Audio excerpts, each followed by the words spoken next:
السلام علیکم۔ یہ بہت ہی زبردست معلومات دی ہیں اور جدید ٹیکنالوجی کا ایک شاہکار ہے۔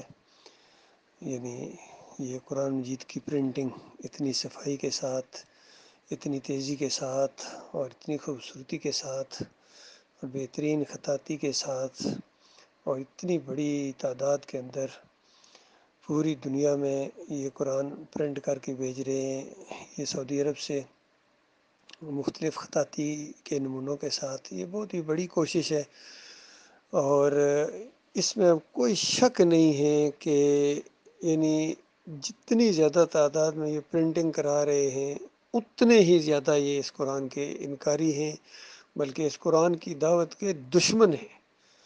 یقین کیجیے یہاں بحرین میں بھی مساجد میں جانے کا جب موقع ملتا ہے تو بے شمار قرآن جو دائیں بائیں رقص میں رکھے ہوتے ہیں، عقل حیران ہے کہ اتنے زیادہ قرآن مجید ہیں، ان کے ہاتھوں میں بھی ہیں، تلاوت بھی کرتے ہیں، ان کی اپنی زبان میں بھی، ان کو گرامر اور مخرج کی بھی ضرورت نہیں سیکھنے کی، لیکن ان کے عقیدے اس قرآن کے خلاف ہیں اور گمت کے یہ بجاری ہیں، بادشاہت کے یہ بجاری ہیں، قرآن کی دعوت کی اب ان کو ہوا بھی نہیں لگی ہے۔ یقین کریں آج بھی اگر مکہ کے اندر یا مدینہ کے اندر آپ اٹھ کے توحید کی دعوت دیں اور شرک کا رد کریں تو ان کا ریئیکشن اسی طریقے سے ہوگا جس طرح ابو جہل کا تھا یا عتبہ اور شیبہ یا ابو لہب کا تھا۔ پوری طرح یہ اجازت ہی نہیں دیتے ہیں، اور مجھے یہاں سے بحرین میں بھی تجربہ ہوا ہے۔ ایک مسجد میں بیٹھے ہوئے تھوڑا سا قرآن مجید کا آپس میں مطالعہ کر رہے تھے، ذرا گفتگو کر رہے تھے، تو ایک دم انتظامیہ ہمارے پاس آ گیا اور کہتے ہیں اس طرح نہیں، یہ درس نہ دیں، آپ انفرادی طور پر پڑھیں۔ اور بالکل سامنے تبلیغی جماعت والے فضائل اعمال کا وہ درس دے رہے تھے، ان کے اوپر کوئی پابندی نہیں۔ شرک اور کفر کی جو کتاب ہے جس کے اندر اتنی قصے کہانیاں شرکیہ واقعات ہیں وہ پڑھنے کی اجازت ہے۔ ہر مسجد کے اندر تقریباً یہاں بحرین میں وہ فضائل اعمال ضرور پڑھی ہوتی ہے کہیں نہ کہیں۔ یہ پاکستانی یا انڈینس یا بنگلہ دیشی جتنے یہ مسلمان ہیں شرکیہ عقیدے والے تبلیغی جماعت والے یہ اس کو پڑھتے ہیں اور بس اسی کے ساتھ چمٹے ہوئے اسی کی تبلیغ کرتے ہیں، باقی قرآن کی ان کو ہوا بھی نہیں لگی ہے۔ کراچی یونیورسٹی میں ایک دفعہ ظہر کی نماز وہاں پڑھنے کا موقع ملا تو میں نے دیکھا کہ ایک حلقے میں یہ لوگ اسی فضائل اعمال کا درس دے رہے تھے اور اس کے بعد دعائیں مانگ رہے تھے، اور جو ان کے امیر تھے وہ ان کو سمجھا رہے تھے کہ دیکھیے ہم بھی وہی کلمہ پڑھتے ہیں جو صحابہ اکرام پڑھتے تھے، ہماری بھی وہی کتاب قرآن، ان کی بھی قبلہ بھی ایک، اللہ بھی ایک، آخری نبی بھی ایک، پھر بھی دیکھو ہم ذلیل و خوار ہیں اور ان کو اللہ تعالیٰ نے اتنی عزت دی تھی، تو لہٰذا محنت کی ضرورت ہے، وقت لگاؤ، زندگیاں لگاؤ۔ تو میں قریب چلا کہ میں نے کہا حضرت اگر اجازت دیں تو کچھ عرض کروں؟ کہنے لگے ہاں بالکل بولیے۔ میں نے کہا دیکھیے کلمہ بھی وہی، کتاب بھی وہی، نبی بھی وہی، قبلہ بھی وہی ایک، تو ان کو عزت اللہ نے دی تھی، ان کے ہاتھوں میں وہ والی کتاب تھی، میں نے قرآن کی طرف اشارہ کیا، اور آپ کے ہاتھ میں یہ فضائل اعمال اور تبلیغی نصاب ہے، تو ذلت اور خواری تو آنی ہے۔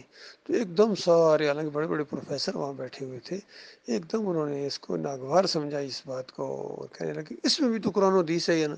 میں نے کہا اس میں قرآن و حدیث ہے لیکن ساتھ ساتھ شرک کے انجیکشن بھی ہیں، کفر و شرک بھی ہے، تو کفر و شرک کو ملا کے جب تبلیغ کرو گے تو اس کے بعد نتیجہ یہی نکلے گا جو نکل رہا ہے۔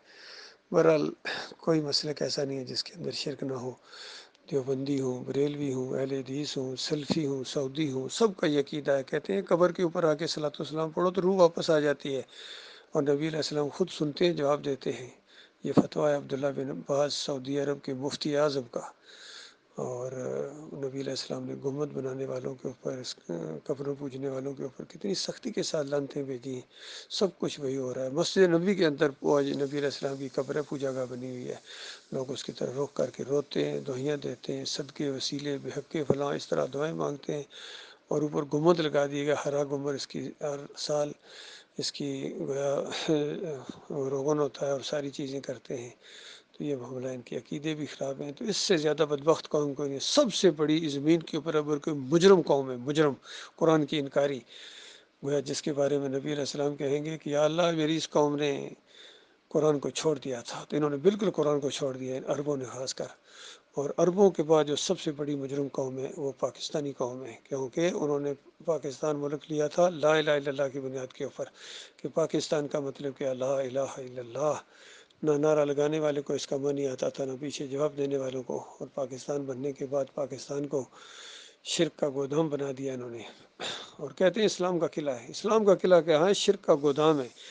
جب تک یہ اس کے اندر مورتیاں پوجا ہوتی رہے گی، گنبد پوجے جائیں گے، مزار پوجے جائیں گے، عرس اور میلے ہوں گے، تعویذ گنڈے ہوں گے، پیری مریدی ہوگی، جمہوریت کا یہ نظام ہوگا مشرکانہ، تو تب تک جو یہ پاک سرزمین آپ نہیں کہہ سکتے ہیں. پاک اس دن ہوگی جس دن شرک سے پاک ہوگی. ایک چادر چڑھانے والا نہیں ہوگا، کیا گنبد ہی نہیں ہوں گے، مظاہر ہی نہیں ہوں گے، سب کو گراؤنڈ کر دیا جائے گا. پیری مریدی ختم ہوگی، یا تو یہ مان لے آئیں گے یا سمندروں میں چھلانگ لگاتے ہیں بھاگ جائیں گے. اور کوئی یہ عرس اور میلے نہیں ہوں گے، سوال ہی پیدا نہیں ہوتا ہے. کوئی 10 محرم کسی کی اجازت ہی نہیں ہوگی کہ کسی کو، ہاں گھروں کے اندر اندروں جو مرضی کرو، لیکن تم روڈوں کے اوپر پلاؤ، فوجداری جرم قرار دیا جائے گا، ان کے خلاف پرچے کٹیں گے، جیلوں میں ٹھونسا جائے گا ان کو، ان میلادیوں کو، ان محرم کے سبیل اور گھوڑے کے پجاریوں کو، واسطے وسیلے والوں کو، تعویذ گنڈے والوں کو. پوری طرح اللہ کا دین نافذ ہوگا. الحمدللہ یہ دعوت اٹھی ہے، اسی ملک سے اٹھی ہے، اور یہ آہستہ آہستہ پھیل رہی ہے. اللہ تعالیٰ مخلص اور باصلاحیت لوگوں کو ہمارا ساتھی بنائے، اور اس راستے میں اللہ تعالیٰ ہمارے قدموں کو جما دے.